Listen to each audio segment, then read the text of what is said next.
Hi everybody, it's Laura. Thank you so much for joining me on my channel. Today I have a layout that I made using the December 2024 My Creative Scrapbook Limited Edition kit. So I have been recently posting a lot of videos from layouts that I made a while ago because I didn't have the opportunity to get those videos finished and uploaded onto my channel, but I'm excited now that I'm finally getting that done. So this is the last one from December of 2024, but I still have a few Christmas layouts that I have to make videos for. So if you like Christmas layouts, there'll be more coming. For this layout, I'm going to make some Christmas trees. I've made Christmas trees similar to this in the past, and I really enjoy making them, and I think that they come out kind of cool, so I'm trying it again on this layout. And I love using this method, especially when I have a lot of scraps. So I took scraps of paper from other layouts that I had made, and I used some scalloped paper punches that I had in my stash, and I punched the edges so that I had a whole bunch of strips of paper with scalloped edges.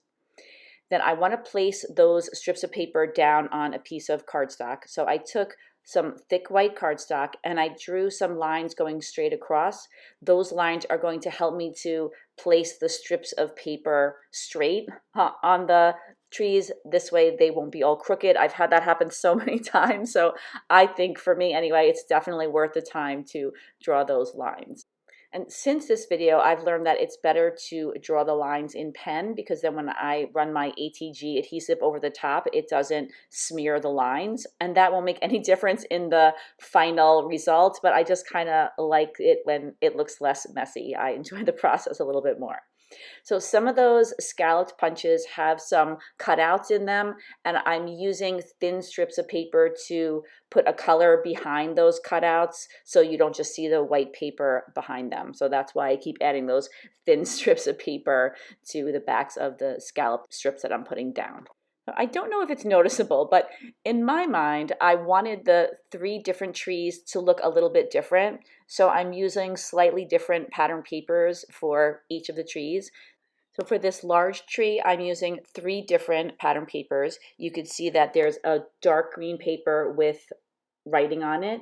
There's also a lighter green with some Christmas trees on it. And then there's kind of a solid darkish green, but not as dark as the one with the writing on it. And then I place them down on the tree in a pattern. And then for the other two trees, I use some of the same pattern papers, but I just use them in different combinations. And if you want to make trees like this with the overlapping strips, it's important to start at the bottom. So you can see that I'm not placing those strips directly onto the lines. The lines are just a guide for me. But like I said, they make a big difference because there have been many times where I thought, I don't really need the lines. I'll just kind of eyeball it. And that usually turns out to be a disaster. Probably because once I put one strip down a little crooked, and then I use that crooked strip to guide my next strip of paper, it just kind of snowballs and then all the rest of them look crooked. So I continued layering the strips on my tree, working my way to the top, repeating that same pattern. And as I went along, I trimmed off the excess on the right-hand side. Those are the strips of paper that I left the longest. And then once I cut those strips off, I had some shorter strips that I could incorporate back into my tree. And then I found that once I get to the very top of the tree, sometimes the pieces of paper there are extremely small. So I'll sometimes put a little dab of glue to hold that top little piece in place because it is so tiny. But it looks like on this tree, I just went ahead and attached that top piece down with a little ATG adhesive. I have done that in the past and found that the little piece at the top has fallen off. So I didn't do it on this one, but I would recommend adding some glue if the piece at the top you end up with is extremely small.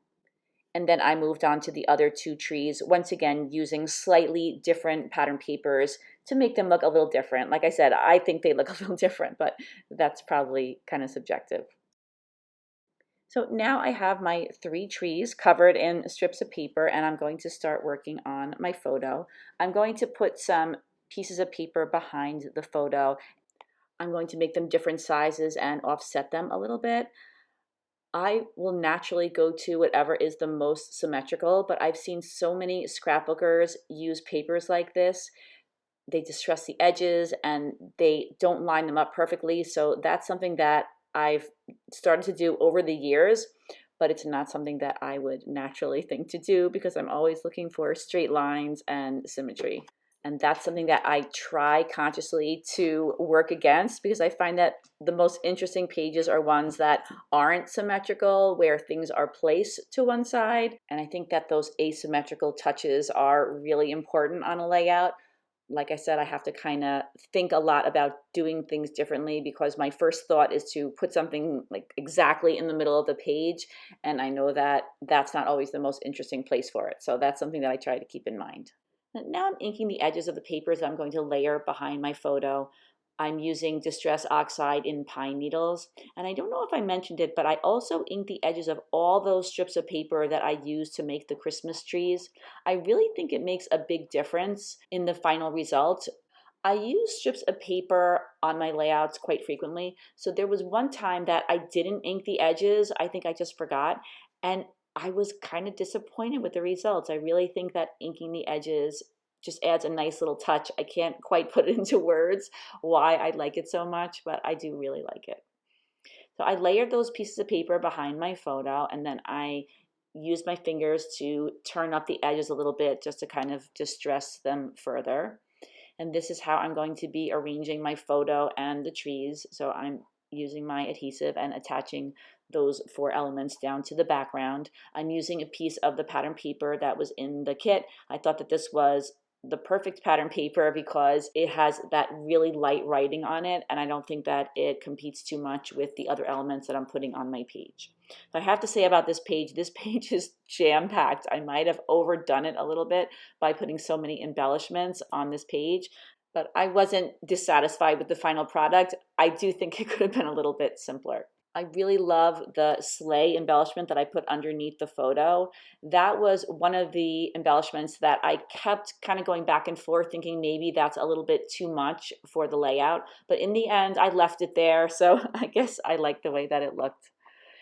There were a whole bunch of ephemera pieces that were presents. So I thought those would be perfect to place underneath the trees. I also placed a few of the dimensional flowers that came in the kit on the bottom of the trees and in the upper right hand corner and on the left hand corner, and I'm going to create little clusters with each of those. Again, I guess I felt that more was more on this particular layout. I have a lot of things going on. I guess I do that on most of my layouts. I love embellishing. So I have no idea what my daughters were pointing to in this picture, but I thought it was kind of cute to put it over to the right and almost make it look like they're pointing to the Christmas trees. There were a lot of pine cones in the December kit, so I decided to tuck some of those into each of those 3 little floral clusters. And although the layout is loaded with stuff, I did do some editing. I put those 2 little chipboard hearts on the background, and then I decided that I have so much going on the trees because I'm going to be adding a lot of jewels and embellishments to them. So I decided that I didn't need more small embellishments right next to the trees. So shocking, I did actually take a few little items off of the layout. These ornaments are from the laser cut pack. The December 2024 kit featured a really gorgeous 49 and market collection called Evergreen Season, and these were part of that collection. There were some little strings that were coming off of the top of each of the ornaments, so I cut those off. I wasn't sure if these Christmas balls were a little bit too big for this tree, but in the end, I like them. Even though the scale might be a little off, I still think they looked kind of cool. And I decided that I was going to go ahead and include that sleigh on the layout. So I added some fun foam to the back of it to give it a little bit of dimension. And then I thought that this was the perfect title. There's a little sentiment that I put on top of the photo. It says, "Oh, Christmas Tree." I don't really have any room for a large title, and I think that that kind of summed it up. So I thought that that little banner was perfect to serve as the title. And then I added a Santa because, of course, if you have presents under the tree, why not have a Santa Claus right nearby? And then next, I wanted to pop up some of the presents. So I used some foam and I popped up every other one. That way there would be a little bit of dimension to this area where I have the gifts. And if I popped up every one, it would be too hard to layer them. So I think it looks better and it works better when every other item is popped up. In addition to using the Distress Oxide and pine needles to ink some of the items on the page, I also used Distress ink in Vintage Photo, and I inked things like the pine branches and the pine cones with that. And even though Distress ink and Distress oxides work very differently when you're using them for other applications, for inking the edges, to me, it doesn't really matter. I'm happy to use either Distress ink or Distress oxide. They have kind of a different feel to them, and they are a little bit different in intensity. But in the end, since I'm just inking the edges, I don't think that one or the other makes a big difference. So I decided I was going to go ahead and pop up all those ornaments too. I figured why not make them look a little bit more dimensional. And then to define those flower clusters that I put down, I decided to add some pattern paper behind them. So I'm ripping the paper and I'm going to ink and distress the edges. And that makes it look like the piece of paper is torn away, but in reality, it's a piece of paper layered on top. I've made some unfortunate mistakes in the past with ripping away a piece of paper on a layout and then not really liking it. So this way I can layer the paper on top and decide whether or not I want to keep it. And then if I don't like it, I just have to take a piece of paper away. So it's a little bit simpler. Sometimes you have to just go for it. You have to rip something or do something that might be a little scary. I'm not saying that that isn't sometimes a necessity, but for this particular look, I found that I'm more comfortable with layering the paper on top. And it came in handy because at the top of the page, I felt like that piece of pattern paper was too big. So because it's layered on top, I was able to take it off, cut it smaller, and then put it back on again. So I think that that size cluster looks much better. And of course, if I had already ripped the paper, it would not have been able to be changed. So as you can see, I'm not always a great risk taker, which is not always a great thing with creativity. Sometimes you have to just accept that you're going to do something and it may or may not work out. And some days I'm more adventurous than others. So I decided to use that torn paper effect only on the top two flower clusters. On the bottom, I think that would have just totally put this layout over the top. It would have been way too much. So I decided to just put those flowers right on top of the Christmas trees and among those gifts. I glued the flowers down using some gel glue, and now I'm going to add one of my favorite touches to the layout, which is photo corners. I'm using this EK Success photo corner punch, and I'm punching out some red photo corners for this layout. Once again, inking all of the edges. And then I like to use ATG adhesive to attach them down. I don't like to use wet glue on my photo. I always make a mess anytime I've tried to do that. So now I'm moving those little chipboard hearts to the medium-sized tree. And then I'm going to add some bows to each of those ornaments. I mean, how much more stuff can I put on this layout? But I really like kind of overdoing these Christmas layouts. I love having a lot of bling and a lot of embellishment on them. And I feel that way about Christmas trees. I love Christmas trees with lots and lots of stuff on them. These are some bows from my stash. I've been collecting bows over the last few years. I used to just use bows that I found as scrapbooking embellishments, and then I realized that I use way too many of them, and I had to find a source where I could get a few more. So I started looking in the sewing section, and I noticed they have these cute little bows, and they're pretty reasonably priced. I also put some sparkly stars at the tops of the trees. I have red ones on two of the trees, and then I put a silver one on the big tree. So you might have seen in the upper left-hand corner of the screen, some sheets of jewels appeared. Those are from my older daughter, Danielle. She is my scrapbooking consultant. She gives me a lot of amazing advice on what to do with my pages, and she felt I should bling it up, and I agree with her. So I used a few of the jewels that she had, and then I also went into my stash and used some self-adhesive pearls. So I don't know if you could see it clearly. On the big tree, I put either a red jewel on the red bows or I put a clear jewel on the white bows. For the smallest tree, I used a variety of self-adhesive green pearls in different sizes, and then I also worked in a couple of little red jewels. And then for the medium-sized tree, I used a whole bunch of red pearls, and then I also worked in a number of green jewels, and I put some little tiny jewels on those chipboard hearts as well. So even though I used the same embellishments, I kind of did the same thing that I did with the strips of paper. I tried to create a different look on each of the trees so that they would look a little different, but still all go together. That was my goal anyway. Even though the trees on this layout are pretty prominent, I don't want my photo to kind of fade away. I still want that to be an important part of the layout, of course. So I added a red mat around it just to make it stand out a little bit more.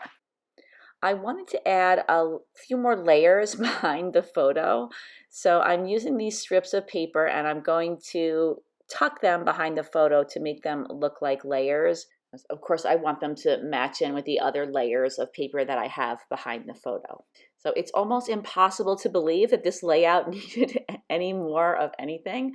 But once I added those strips of paper, I had to kind of admit that they did make the layout look a little bit better.